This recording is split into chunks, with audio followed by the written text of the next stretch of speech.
Salut tout le monde, c'est Ali avec le RPGAD. On est rendu à la 4e semaine, donc à la question numéro 20. Quelle mécanique de jeu m'inspire le plus? Étant donné que je sais déjà c'est quoi la prochaine question, je vais tout de suite mentionner quelque chose de spécial. Alors donc, à Draconis, l'an passé, ma dernière game, j'en ai déjà parlé, c'était la game avec François Letarte, JDR des 30, une game de Star Wars avec le système de Tranchons et Tracons, ou si vous préférez, la version Star Wars en fait, en version Star Wars, elle s'appelle Tauntaun et TIE Fighter. J'adore ça. Alors, c'était ma première expérience avec Tranchons et Tracons. Un système que, dans son ensemble, dans sa version pure, je dis pas non pour une game, un one-shot, quelque chose de même, tu sais, mais à long terme, no fucking way.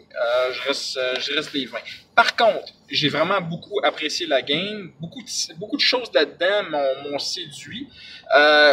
Et il y avait quelque chose que je me suis tout de suite rendu compte que hey, je peux utiliser ça dans mon système. Je peux ajouter ça à mes games de Star Wars des 20 et c'est ce que j'ai fait. Et cette chose, c'est les cartes.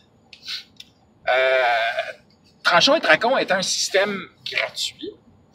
Tauntaun et TIE Fighter l'est également. Donc, en revenant de Draconis, après quelques recherches, j'ai pu trouver les cartes en français. Les cartes sont absolument géniales. Il y a une citation du film, genre, je sais pas, mettons, quand Yann il dit t'en fais pas avec ça, petit gars, prends ta pelle et ton seau, il va jouer. Et ça donne un effet bénéfique. Donc, du genre, ta prochaine action de pilotage est automatiquement réussie, tu sais. C'est un genre de choses, là. Il y a beaucoup. Je donne un exemple at large. Et vraiment, c'est absolument... Ça m'a séduit en un instant. Et j'ai imprimé ces feuilles-là, je les ai révisées et je les ai découpées. Et il y en a certaines, j'ai dû les retirer parce que ça fitait pas du tout. Mais il y en avait une couple qui était relativement vague et que je me disais, oui, ou que je pouvais modifier en ajoutant quelques petits détails écrits à la main pour dire, OK, oui, c'est ça. Alors, instaurer ça dans un système des 20 fut d'une facilité effarante. Dans le fond, quand il réussissait un critique ou qui faisait un... en fait, je m'en sers surtout comme d'une réussite autour de la table, dans le sens de...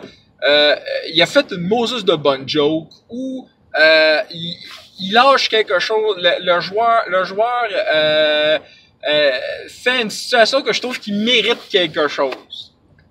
Mais, même si je ne donne pas d'XP, ça mérite quelque chose. Et donc, maintenant que j'y pense, je pense que j'ai oublié de donner d'XP pour la grosse game de 3 games. Le gros combat de la fois. Je vais... faut je me mets une note mentale pour faire ça. Bref, quand c'est pas pour donner de l'XP, ce que je fais, alors, je leur donne une carte. Une de ces cartes-là.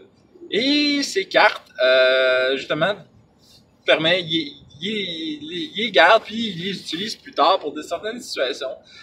Généralement, c'est très loufoque parce que, genre, ça me met moi, en tant que maître de jeu, dans une situation où il faut que j'improvise, parce que je dis, OK, je vais faire ça de même, et la personne m'envoie comme un nope dans une game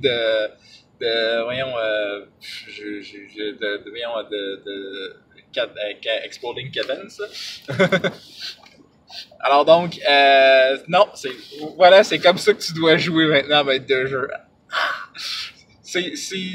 J'ai trouvé ça vraiment fun. J'aime vraiment utiliser ça.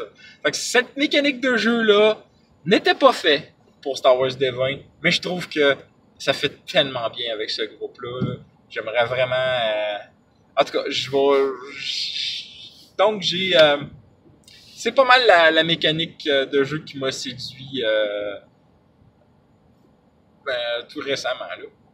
Alors donc, mes amis, il ne me reste plus qu'à vous dire critique nombreux et Fumble rare.